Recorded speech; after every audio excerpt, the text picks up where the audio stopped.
పాండవులకు కౌరవులకు మధ్య కురుక్షేత్ర యుద్ధం మొదలైంది. 2 సైన్యాలు యుద్ధానికి సిద్ధంగా ఉన్నాయి.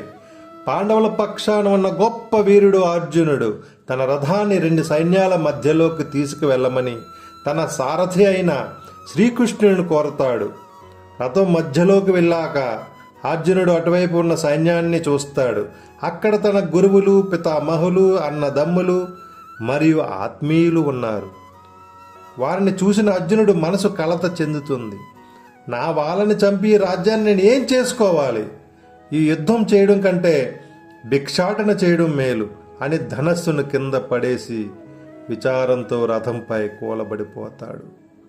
అది అర్జునుడు భయం కాదు, అది తన కర్తవ్యాన్ని మర్చిపోయేలా చేసిన మమకారం.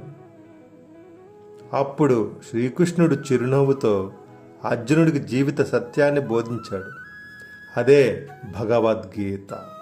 కృష్ణుడు ఇలా అంటాడు, అర్జున, ఆత్మకు చావు లేదు, చచ్చేది కేవలం శరీరం మాత్రమే. యుద్ధం చేయడం నీ క్షత్రియ ధర్మం. ఫలితం గురించి ఆలోచించకుండా నీ బాధ్యతను నువ్వే నెరవేర్చు.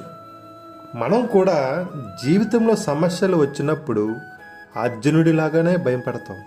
కానీ మన కర్తవ్యం ఏమిటో తెలుసుకొని ఫలితం ఆశించకుండా కష్టపడితే విజయం ఖచ్చితంగా వస్తుంది.